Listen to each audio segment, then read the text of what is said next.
Magandang buhay Pilipinas, ito po ang eWords channel nagbahagi ng VA tutorial. Naisip mo na ba kung paano kumita nang hindi umaalis ng bahay? O kaya ay magkaroon ng mas malawak na kontrol sa iyong oras?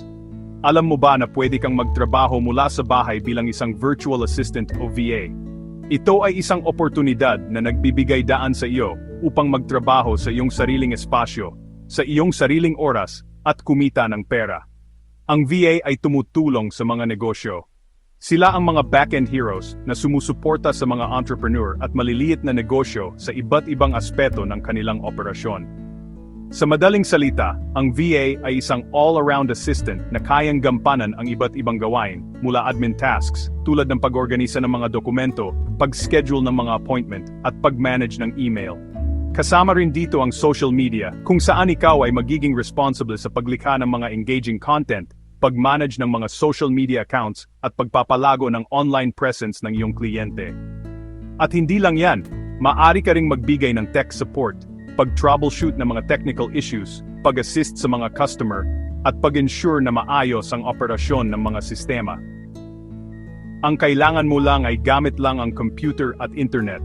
Ito ang iyong mga pangunahing armas sa pagtatrabaho bilang isang VA.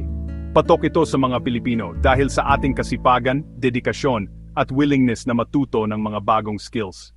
Bukod pa rito, likas sa atin ang galing makipag-usap, kaya madali tayong makipag-ugnayan sa mga kliyente mula sa iba't ibang panig ng mundo. At higit sa lahat, mayroon tayong kakayahang umangkop sa iba't ibang kultura. Ito ay isang malaking advantage dahil nakakatrabaho natin ang mga kliyente na may iba't ibang background at paniniwala. Ang pagiging isang VA ay nagbubukas ng pinto sa mas mataas ang kita na nagbigay daan sa iyo upang maabot ang iyong mga financial goals. Higit pa rito, hawak mo ang oras mo, kaya maari mong balansehin ang iyong trabaho at personal na buhay. At ang pinakamahalaga, pwede kang magtrabaho habang kasama ang pamilya. Hindi mo na kailangang magsakripisyo ng oras kasama ang iyong mga mahal sa buhay para lamang kumita ng pera. Kaya, kung interesado kang maging isang virtual assistant, tara, tuklasin natin kung paano magsimula bilang virtual assistant. Handa ka na bang baguhin ang iyong buhay at magsimula ng isang exciting na career bilang isang VA? Una, kailangan mo na maayos na computer, hindi kailangang bago, basta kaya ang basic tasks. Pangalawa, mabilis at stable na internet, mahalaga ito para sa calls at file uploads. Mag-invest din sa headset na may noise-canceling mic para malinaw ang usapan. At syempre, maghanap ng tahimik at komportableng workspace sa bahay.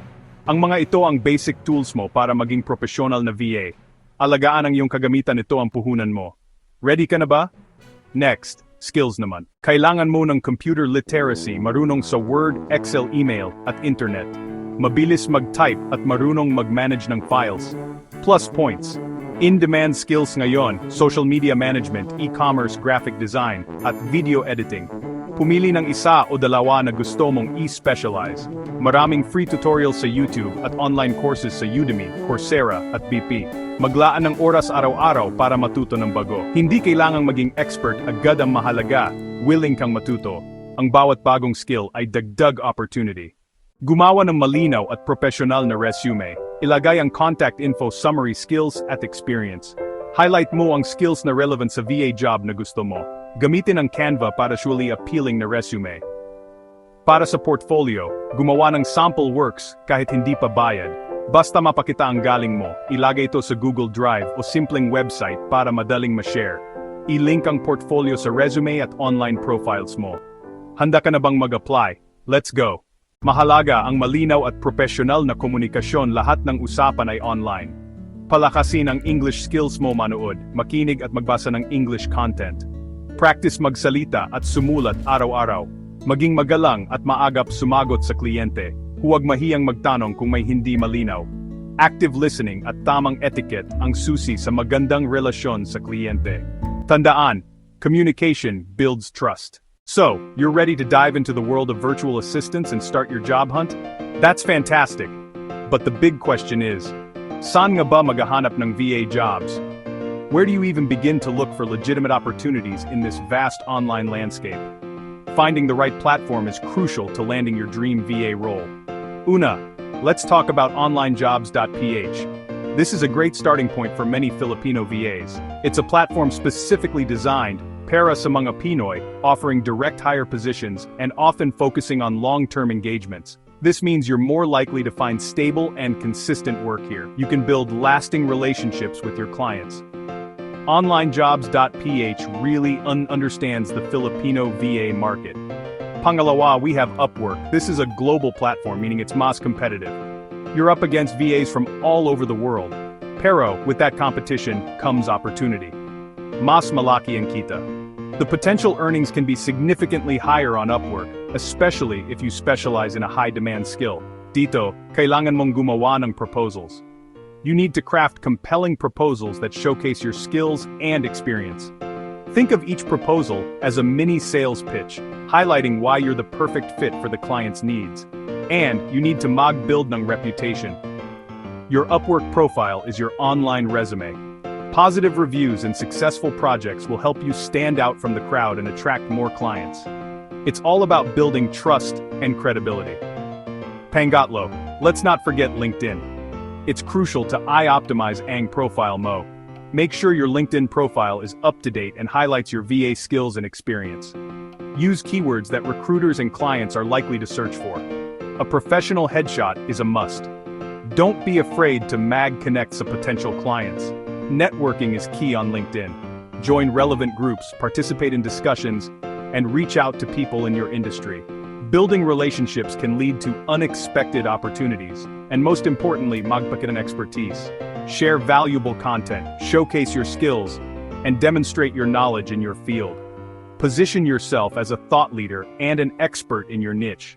Sumali rin sa Facebook groups ng VAs. These groups are a goldmine for extra opportunities, networking, and support. You can find job postings, connect with other VAs, and learn from their experiences. But laging mag-ingat. Always be cautious and check ang legitimacy ng job posts. Unfortunately, there are scams out there. Do your research, look for red flags, and never share sensitive information with unverified sources. If it sounds too good to be true, it probably is. Remember, sipag-tiyaga ang puhunan sa pag-apply. The VA job market can be competitive, so don't get discouraged if you don't hear back from every application. Persistence is key. Keep learning, keep improving your skills, and keep putting yourself out there. Apply lang ng apply. Tiyak, may magandang oportunidad na darating. Keep applying, keep learning, and keep believing in yourself. Your dream VA job is out there waiting for you. Good luck! Basahin mabuti ang job post at i-customize ang cover letter mo para dito. Banggitin ang posisyon at saan mo nakita ang job ad. I-connect ang skills at experience mo sa requirements ng kliyente, magbigay ng konkretong halimbawa. Sundin ang instructions sa job post, lalo na kung may secret word o special request. Ipakita ang sigasig at ilagay ang link ng portfolio mo. Maging magalang at profesional hanggang dulo. Huwag sumuko, numbers game ito. Damihan ang quality applications. Huwag magbayad para mag-apply o mag-training red flag yan. Iwasan ang offers na too good to be true at mag-research sa company o client. Huwag ibigay agad ang personal info o bank details. Gumamit ng trusted platforms tulad ng OnlineJobs.ph at Upwork. Siguraduhin ang malinaw na usapan sa trabaho, sahod at payment method. Kung may duda, magtanong sa VA communities. Mas mabuting maging maingat kaysa magsisi. You've absorbed a wealth of knowledge, diligently studying the ins and outs of the virtual assistant world. All of this learning, every note taken, every article read, every tutorial watched, will serve as your guide. Think of it as your compass and map, pointing you in the right direction as you navigate this exciting new territory. It's time to trust in the preparation you've put in. The theory is important, yes, but now is the moment to translate that knowledge into action. The time for endless preparation is over. Now, you need to start. Don't let the fear of the unknown hold you back. Every expert was once a beginner, and every successful VA took that crucial first step. It's perfectly normal to feel a little nervous, maybe even a bit of self-doubt creeping in. This is a natural part of the process. Doubt is just your mind's way of highlighting the potential challenges ahead. Acknowledge those feelings, but don't let them paralyze you. Remember, every single virtual assistant, even the most successful ones, has been exactly where you are right now. They've all experienced those initial jitters and uncertainties. They've all had to overcome obstacles and learn from their mistakes. It's a shared experience that connects you to a whole community of VAs. Don't strive for perfection right out of the gate. In fact, trying to be perfect can be a major roadblock. Focus on progress, not perfection. What truly matters is that you're willing to learn from your experiences, to embrace the challenges, and to put in the effort required to grow. A willingness to learn and a strong work ethic will take you further than innate talent alone. Tap into your why. What is the driving force behind your desire to become a virtual assistant? Use that why as your constant source of inspiration. Let it fuel your motivation and keep you going when things get tough. Is it for your family, to provide them with a better life? Is it to achieve your personal dreams and aspirations, to finally pursue that passion project? Or is it for the freedom and independence that comes with being your own boss and setting your own hours? Polish your resume until it shines. Make sure it accurately reflects your skills, experience, and the value you can bring to potential clients. Create compelling sample work that showcases your abilities. This could be anything from writing blog posts to designing social media graphics to managing email campaigns. And once you're ready, don't hesitate. Apply now. The sooner you put yourself out there, the sooner you'll start getting opportunities. Success in the virtual assistant world is within reach, but it's not handed out freely.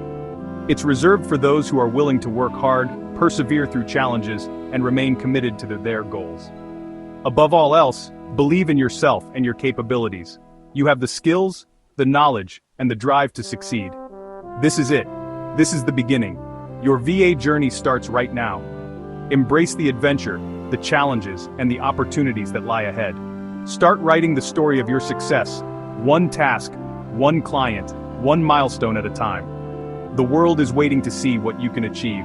Please share at like po at mag subscribe para po sa susunod na content na i-upload. Ito po, ang ᴜᴜ channel. God bless everyone. Mabuhay Pilipinas. Salamat po. Ingat-ingat. See you next video.